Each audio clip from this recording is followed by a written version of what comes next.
YouTube channel ভিনিছ লাইফষ্টাইললৈ স্বাগতম জনাইছোঁ। মই আপোনালোকৰ মাজলৈ আকৌ আহিলোঁ মোৰ নতুন এটা ভিডিঅ' লৈ আৰু ভাবিলোঁ যে মই আজি মোৰ দিনটো এটা খুব ধুনীয়া ৰেচিপিৰে আৰম্ভ কৰোঁ, আমাৰ অসমীয়াৰ থলুৱা খাদ্য এটা। চ' গতিকে মই ভাবিলোঁ আপোনালোককো দেখাওঁ মই আজি কি বনাব বিচাৰিছোঁ। চ' বলকচোন চাই লওঁ।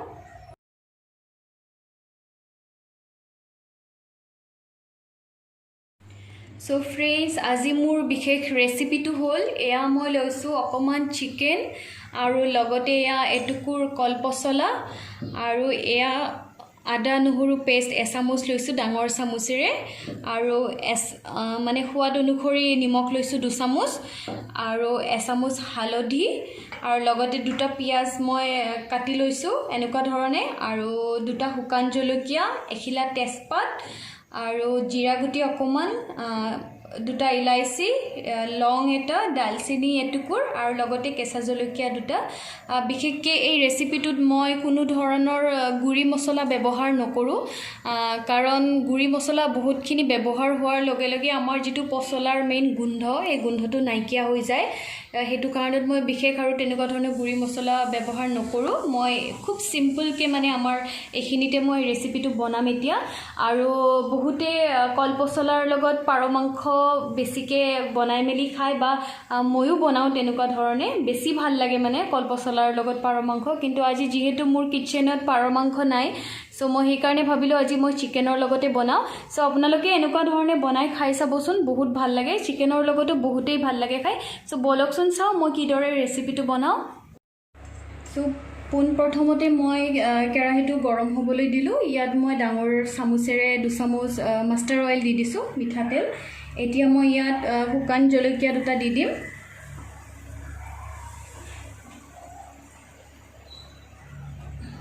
তাৰপিছত মই তেজপাতটো দি দিছোঁ আৰু লগতে এই মছলাখিনি দি দিছোঁ, ইলাইচি, লং আৰু ডালচেনি, আৰু মই জিৰা গুটিকেইটাও দি দিছোঁ।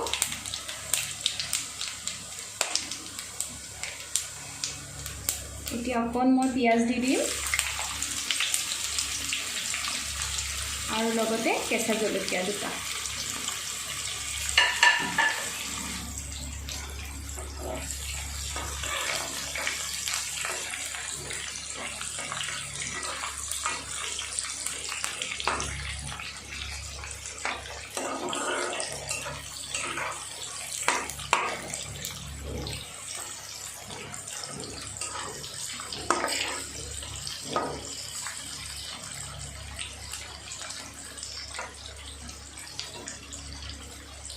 এতিয়া মই ইয়াতে থৈ দিয়া আদা নহৰু পেষ্টখিনি দি দিছোঁ।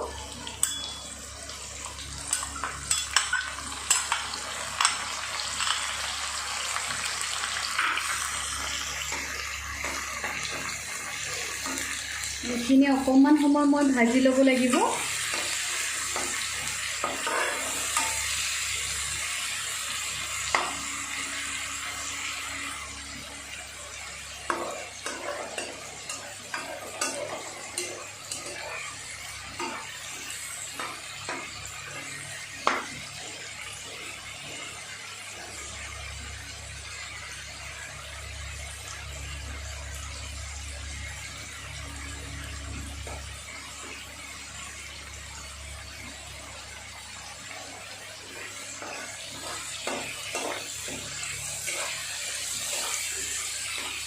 যেতিয়ালৈ পিঁয়াজ আৰু লগতে আদা নহৰু মছলাখিনি অকণমান ৰঙচুৱা নহয়, তেতিয়ালৈ মই ভাজি থাকিব লাগিব এইখিনি। দেখিছেনে এতিয়া পিঁয়াজখিনি লাহে লাহে ৰঙচুৱা হৈ আহিছে। এতিয়া মই ইয়াত হালধি পাউডাৰখিনি দি দিম। আচলতে বহুত মানুহে হালধি পিছত দিয়ে, কিন্তু মই সদায় হালধি তেলত দিওঁ, নহ'লে কেতিয়াবা হালধিৰ গোন্ধটো থাকি যায়, সেইটো কাৰণত।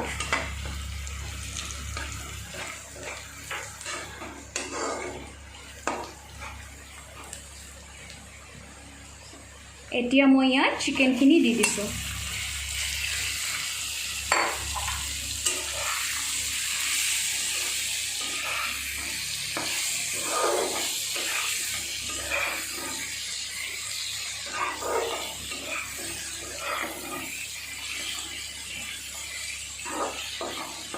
আৰু লগতে মই নিমখখিনিও দি দিওঁ।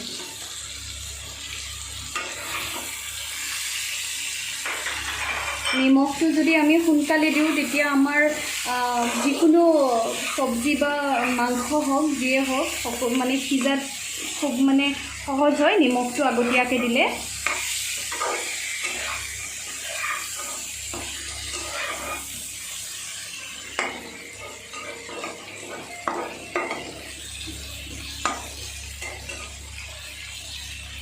এতিয়া মই ইয়াত ঢাকনি দি দিম আৰু মাংসখিনি অকণমান সিজাই লওঁ। মই এতিয়া চিকেনখিনি চাই লওঁ। এতিয়া দেখিছেনে, এতিয়া চিকেনখিনি প্ৰায় 60% আমাৰ সিজি গৈছে আৰু ধুনীয়াকৈ তেলখিনি ওলাই গৈছে চিকেনৰ পৰা। চ' এতিয়া মই ইয়াত পচলাখিনি ঢালি দিম।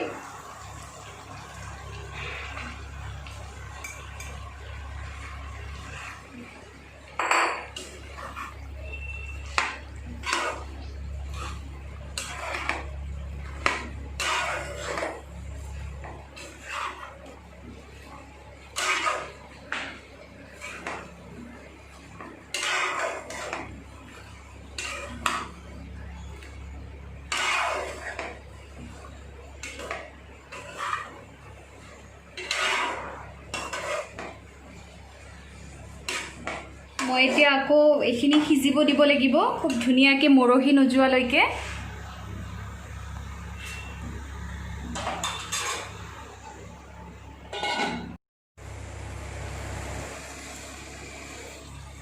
এয়া চাওক, অকণমান লৰোৱাৰ পিছত আমাৰ মাংসখিনি ধুনীয়াকৈ সিজি গৈছে, লগতে পচলাখিনিও ধুনীয়াকৈ সিজি তেলটো ধুনীয়াকৈ ওলাই গৈছে। অলমষ্ট হ'বই আৰু এইখিনি, বেছি টাইম নালাগে। চ' আমি অকণ দেৰি পিছত আমি ধুনীয়াকৈ খাবই পাৰিম। এয়া অকণমান মই লৰাই লওঁ যেতিয়ালৈ আকৌ অলপমান ভালদৰে মৰহি নাযায় বস্তুখিনি, তেতিয়ালৈ মই আকৌ অকণমান লৰাই লওঁ। চ' ফ্ৰেণ্ডছ, এয়া মোৰ চিকেন আৰু পচলা ৰেডি। খুব ধুনীয়া হৈছে দেখিবৰ কাৰণে আৰু খাবলৈও বহুত টেষ্টি। আপোনালোক সকলোৱে এনেকুৱা ধৰণে চিকেন আৰু পচলা বনাই খাব বুলি মই আশা কৰিলোঁ আৰু বহুত টেষ্টি এণ্ড হেল্ডি হয়। চ' আপোনালোকে নিশ্চয় খাব পাৰিব, বাচ্ছাবিলাকৰ কাৰণেও ভাল, এয়া খুব হেল্ডি হয়। চ' গতিকে আপোনালোকে খুব ধুনীয়াকৈ এনেকুৱা ধৰণে বনাই খাব।